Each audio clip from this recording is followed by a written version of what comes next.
బయట మాట్లాడడం కంటే ట్వీట్స్లోనే ఎక్కువగా మాట్లాడుతూ ఉంటారు. ఆ ట్విట్టర్ పిట్ ఎప్పుడు మాట్లాడుతూనే ఉంటారు. దానికి సంబంధించినటువంటి రియాక్షన్స్ కామెంట్స్ కూడా 90% ఎట్లుంటాయో మనందరికీ తెలిసిన విషయం.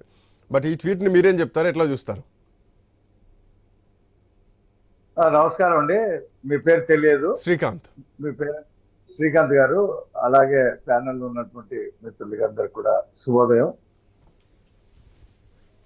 విజయసాయిరెడ్డి ట్వీట్ మీద నిన్న రాష్ట్ర వ్యాప్తంగా తీవ్రమైనటువంటి విమర్శలు ఎదుర్కొన్నాడు అతనిలో ఒక అభద్రతా భావం బాగా వచ్చేసింది. నా పరిస్థితి ఏంటి, నేను ఏమైపోతాను, ఎలాగా దీని నుంచి బయటపడాలా, ఈ కాకినాడ పోర్టులో నా ప్రమేయం చాలా క్లియర్ కట్ గా కనిపిస్తా ఉంది, నాకు మళ్ళీ జైలు తప్పదా అనేటువంటి భయం అతనిలో ఆవరించింది. అయితే సరే ఏనుగు వెళ్తా ఉంటే కుక్కలు మురిగినట్టు చంద్రబాబు మీద మురిగాడు. అదేం పెద్ద విషయం కాదు. 75 ఏళ్ళు అంటే మోడీకి కూడా 75 ఏళ్ళే ఉన్నాయి. మోడీ కంటే కూడా చంద్రబాబు బాగా ఫిట్ గా ఉన్నాడు. ఎండల్లో కూడా ఎక్కడ కూడా అలసట లేకుండా రాష్ట్ర వ్యాప్తంగా సుడిగాలి పర్యటన చేసి పార్టీని గెలిపించారు. 75 ఏళ్లకే రాజకీయాలు ఉండకూడదు అంటే ముందు మోడీని అనమని. మోడీని అనే దమ్ము లేదు.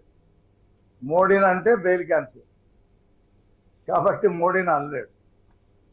కాబట్టి 82 ఏళ్లకు కూడా కరుణానిధి తమిళనాడుకి వీల్ చైర్ లో కూర్చొని పరిపాలన చేసి, అది అతను తెలుసో తెలియదో నాకు తెలియదు.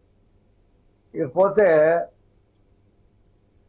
ఆ తారక రామన్ చనిపోయినప్పుడు చంద్రబాబు పక్కన కూర్చొని నాకు చంద్రబాబు వరుసగా అన్న అవుతాడని చెప్పి ఆ రోజు మాట్లాడారు. సో అప్పటి నుంచే మచ్చిక చేసుకునేటువంటి ప్రయత్నం చేశారంటారు. అదే ఏ ఎండగా ఆ గొడుగు. ఇప్పుడు పవన్ కళ్యాణ్ సీఎం అయితే బాగుంటుందనే అభిప్రాయం చెప్తున్నాడు. అంటే ఇక అతనికి అర్థమైపోయింది జగన్మోహన్ రెడ్డిని ప్రజల భవిష్యత్తులో ఇంకో 50 సంవత్సరాలకు కూడా అంగీకరించే పరిస్థితి లేదు.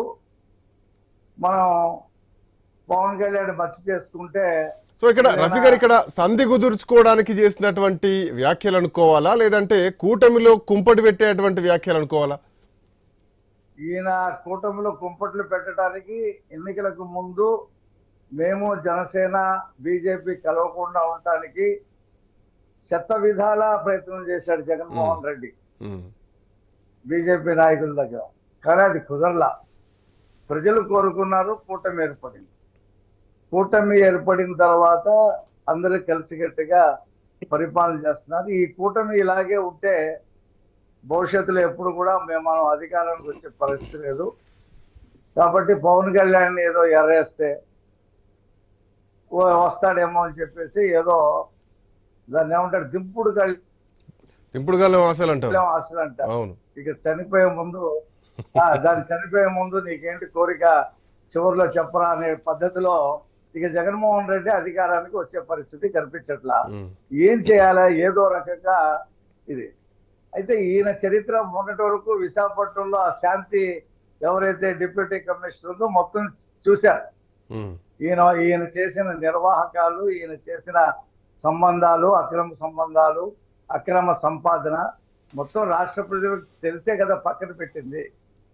కాబట్టి ఇలా ఆ విషయం మర్చిపోయి ఇంకా మేమేదో అధికారంలో ఉన్నాం, ప్రజలు మాతోనే ఉన్నారు, మేమే రాష్ట్రాన్ని పరిపాలన చేస్తా ఉన్నాం అనేటువంటి భ్రమంలో బతుకుతా ఉన్నారు. పవన్ కళ్యాణ్ మీద జగన్మోహన్ రెడ్డి గత ఎన్నికల్లో ఎన్నెన్ని మాటలు మాట్లాడాడు, ఎన్నెన్ని విమర్శలు చేశాడు. దత్తపుత్రుడు అన్నాడు, ఆయన భార్యల గురించి మాట్లాడాడు, రకరకాలుగా ప్రతి విమర్శ ప్రతి సభలో చేసుకుంటూనే వచ్చాడు. దాదాపు 4 సంవత్సరాల నుంచి కొన్ని వందల సభల్లో చేసుకుంటూనే వచ్చాడు. ఇక్కడ ఇంకొక పాయింట్ కూడా రఫీ గారు గుర్తు చేసుకోవాలి. అసెంబ్లీ గేటును కూడా టచ్ చేయనియమని చెప్పేసినటువంటి వైసీపీ నాయకులు ఈ రోజు మీరు ముఖ్యమంత్రి అయితే బాగుంటుందని చెప్పేసి ఒక రియలైజేషన్ కి వచ్చారు.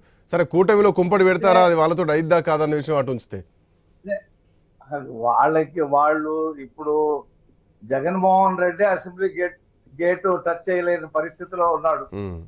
11 సీట్లు ఇచ్చినా ఆయన వెళ్ళి అసెంబ్లీ గేట్ టచ్ చేయను నేను, నేను ఇంట్లో గేటే టచ్ చేసుకుంటాను అనేటువంటి పరిస్థితిలో మిగిలిపోయాడు అతను ఈ 5 సంవత్సరాలు అసెంబ్లీకి రాడు, అతను ఎమ్మెల్యేను కూడా పంపించలేడు. ఎందుకంటే అక్కడ జవాబు చెప్పాలి. పొద్దున్న తెల్లారితే ఏం కుంభకోణం వస్తుందో ఎవరికి తెలియట్లా. దేశ విదేశాల్లో కుంభకోణాలు ఉన్నాయి, ఖండాంతరాలు దాటి. కాబట్టి ఎప్పుడేమొస్తుందో తెలియని పరిస్థితి. వైసీపీకి ఇక భవిష్యత్తు లేదనేది విజయసాయి రెడ్డి గట్టిగా నమ్ముతున్నట్టున్నాడు.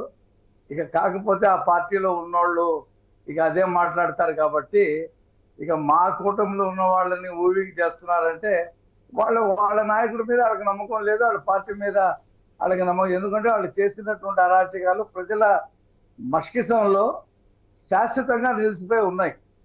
192 పిటిషన్లు వచ్చినాయి ఈ రాష్ట్రంలో భూ సమస్యల మీద. ఇప్పుడు మేము దాదాపు ప్రతి చోట ఈ రెవెన్యూ సదస్సులు జరుపుతున్నాం, ఎవరు భూమి ఎవరు కొట్టేశారు ఏంటని చెప్పేసి. ఇక ఆ గ్రామ స్థాయిలో పట్టణ స్థాయిలో ఆస్తులు షాపులు ఇతర అన్ని కూడా వాళ్ళు కొట్టేశారు. జగన్మోహన్ రెడ్డి పోర్టుల దగ్గర నుంచి అన్ని ఆయన మింగేశాడు. కాబట్టి ప్రజలు వాళ్ళని భవిష్యత్తులో కూడా ఆదరించే